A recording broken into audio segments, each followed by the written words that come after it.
प्रिय विद्यार्थियों, जैसा कि हमने अभी हाल ही में शिक्षक दिवस मनाया और आप सभी शिक्षक दिवस की जो महत्वपूर्ण विषय वस्तु है उसके बारे में जानते हैं कि समाज के अंदर शिक्षक की अत्यंत महत्वपूर्ण भूमिका होती है, जो कि एक कच्चे घड़े के समान शिष्य को उसकी बुद्धि को परिपक्व करने का कार्य करता है और समाज को एक राह दिखाने का प्रयास करता है। और आज के इस वीडियो के अंदर मैं अपने सभी शिक्षकों के प्रति नमन करता हूँ, जिनका मेरे जीवन में उन्नति में विशेष योगदान रहा है और जीवन में उन्होंने मुझे समझने का बहुत अवसर प्रदान किया है। और शिक्षक की जो हम परिभाषा आम तौर पर ये करते हैं कि जो हमें विद्यालय में आकर या महाविद्यालय में पढ़ाते हैं वही शिक्षक है, तो ऐसी बात नहीं है। शिक्षक यानी सिखाने वाला, शिक्षा धातु से बना है जिसका मूल अर्थ सीखना और सिखाना। और एक शिक्षक के लिए वहां पर मार्ग बंद हो जाते हैं जहां पर वह स्वयं सीखना बंद करते हैं। तो एक चीज तो ये हम सभी जानते हैं कि सीखना और सिखाना एक ऐसी प्रक्रिया है जो अनवरत प्रक्रिया है और हमारे जीवन पर्यंत हमारे साथ साथ चलती रहती है। और यदि हम शिक्षक के बारे में बात करें तो पारिवारिक जीवन में यदि हम देखें तो हमारी माँ हमारी प्रथम शिक्षक होती है, हमारे पिता भी हमारे शिक्षक है, हमारे बड़े भाई भी हमारे शिक्षक है, हमारी बहन भी हमारे शिक्षक है। शिक्षक का अर्थ ये नहीं कि जो आपसे बड़ा है वही आपका शिक्षक हो सकता है। यदि आप में से छोटे से कुछ सीखते हो तो वह भी आप किसी जानवर से आप सीख रहे हैं तो वह भी आपका शिक्षक है। यदि आप चींटी जैसे छोटे प्राणी से कुछ सीख रहे हैं तो वह भी आपका शिक्षक है। मेरे कहने का आशय है कि शिक्षक एक बहुत व्यापक शब्द है। आप औपचारिक और अनौपचारिक रूप से जो कुछ भी किसी के माध्यम से भी कुछ सीख रहे हो वह सभी आपके शिक्षक कहलाते हैं। तो आज हम बात कर रहे हैं कि आखिर हम शिक्षक दिवस 5 सितंबर को क्यों मनाते हैं। सभी लोग जानते हैं कि शिक्षक दिवस 5 सितंबर को मनाने का जो कारण है वह हमारे देश के प्रथम उपराष्ट्रपति, जिनका कार्यकाल उपराष्ट्रपति के रूप में 1952 से 57 रहा, और द्वितीय राष्ट्रपति के रूप में जिनका कार्यकाल 1952 से 1967 तक रहा, ऐसे महान व्यक्तित्व, महान राजनीतिक, महान दार्शनिक, महान स्टेटसमैन हम डॉक्टर सर्वपल्ली राधाकृष्णन की याद में इस दिवस को मनाते हैं। क्योंकि जब उनके शिष्यों ने एक बार उनसे आग्रह किया कि वे उनका जन्म दिवस मनाना चाहते हैं तो उन्होंने कहा कि यदि आप मेरा जन्म दिवस मनाना चाहते हो तो यदि आप शिक्षक दिवस के रूप में इस दिवस को मनाएं तो मुझे बेहद खुशी होगी। तो ऐसे महान व्यक्तित्व की याद में हम इस दिवस को मनाते हैं। और इस दिवस को मनाने की जो शुरुआत है वो आप देख सकते हैं 5 सितंबर 1962 5 सितंबर 1962 से हुई। और जैसा कि हमारे यहाँ एक परंपरा रही है कि हम आजीवन अपने गांव की मिट्टी से विशेष रूप से जुड़े रहते हैं। तो डॉक्टर सर्वपल्ली राधाकृष्णन के शब्द के आगे जो सर्वपल्ली शब्द का प्रयोग किया गया है वह उनके पैतृक गांव को सूचित करता है, जो कि वर्तमान में आंध्र प्रदेश के नेल्लोर जिले के अंदर है। हालांकि उस स्थान पर उनका जन्म नहीं हुआ और यहाँ पर उनकी जो कुछ सामान्य बातें आप सभी लोग जानते हैं, उनके माता पिता, जन्म स्थान इत्यादि के बारे में चर्चा कर उनके जीवन से संबंधित कुछ महत्वपूर्ण अंशों पहलुओं के बारे में हम चर्चा कर रहे हैं। तो आप देख सकते हैं कि ये ऐसे महान व्यक्तित्व थे कि प्रतिष्ठित विश्वविद्यालय, वो भी ऑक्सफोर्ड और शिकागो जैसे प्रतिष्ठित विश्वविद्यालयों के अंदर उस समय जबकि भारत गुलामी की जंजीरों में जकड़ा हुआ था, इनको दर्शन पढ़ाने का अवसर प्राप्त हुआ। वहाँ के ये ख्यातनाम प्राध्यापक रहे और जहाँ कहीं भी ये गए इन्होंने भारतीय संस्कृति के सिद्धांतों को प्रतिस्थापित करने का कार्य किया, क्योंकि भारतीय संस्कृति के मूल्यों से ये गहराई से प्रभावित थे।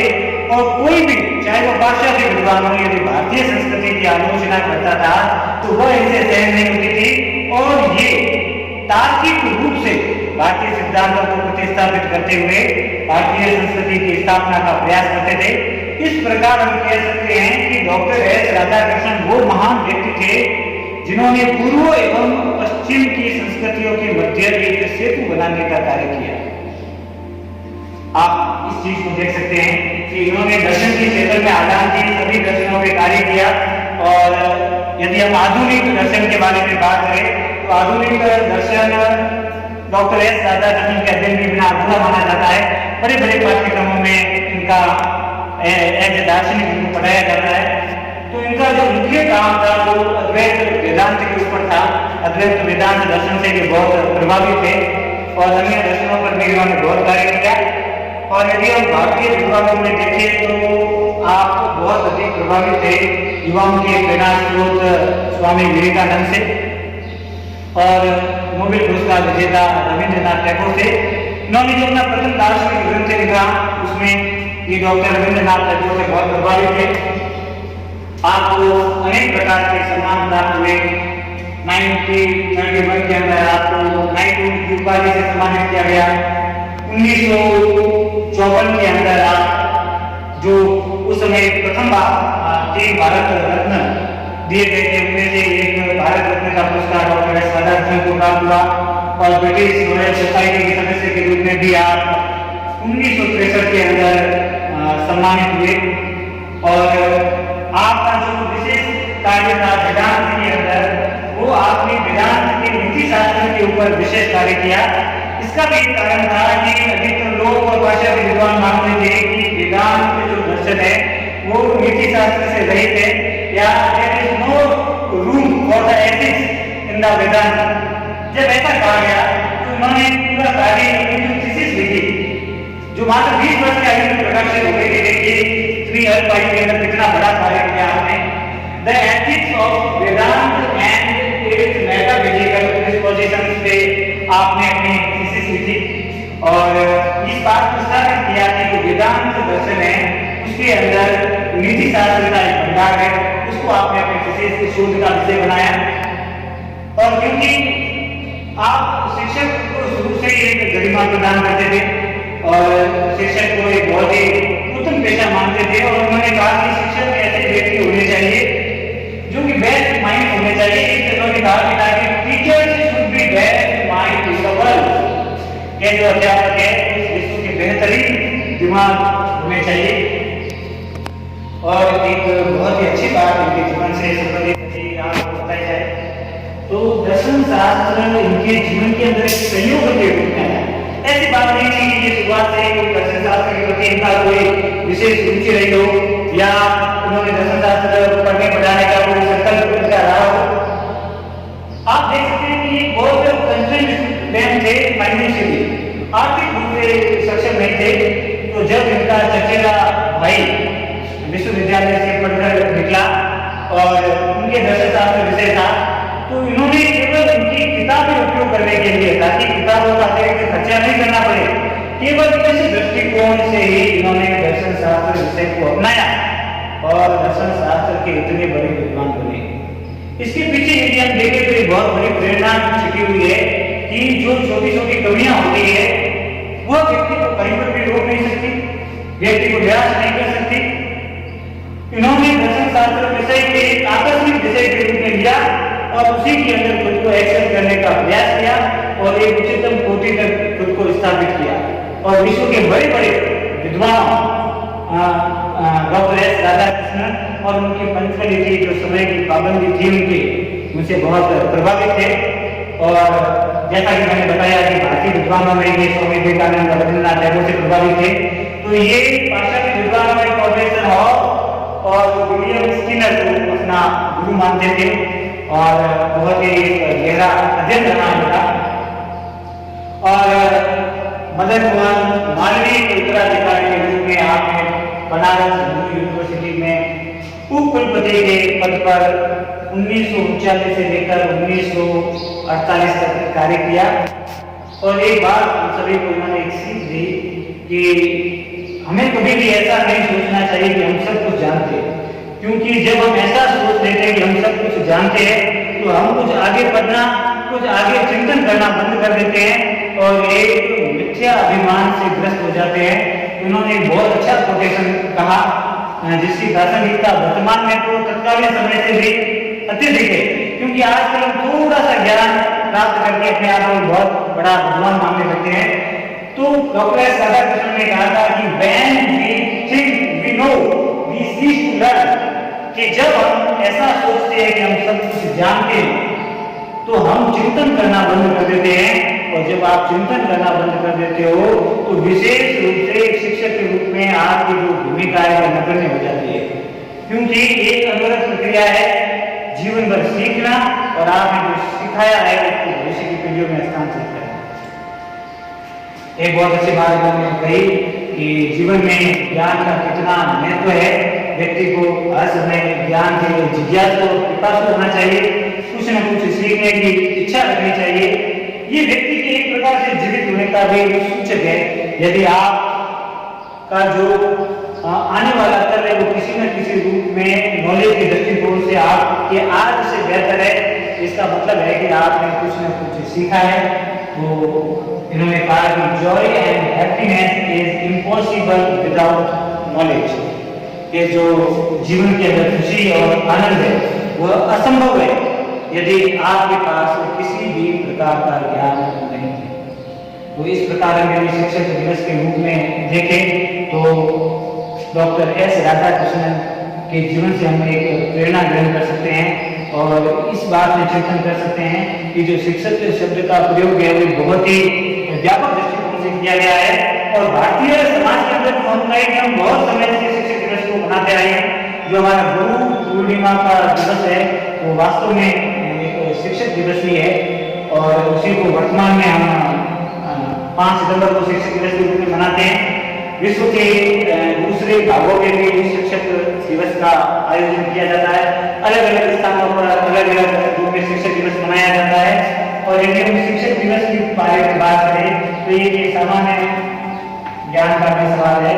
तो संपूर्ण विश्व के अंदर 5 अक्टूबर को शिक्षक दिवस का आयोजन किया जाता है। और एक यदि हम थोड़ा बहुत भारतीय शास्त्रों को देखें तो यहाँ कई प्रकार के शिक्षक माने गए हैं कि शिक्षक केवल जो शिक्षक शब्द का प्रयोग करते हैं केवल वही शिक्षक नहीं है, इतने प्रकार के शिक्षक हो सकते हैं। प्रेरक, सूचक, बोधक,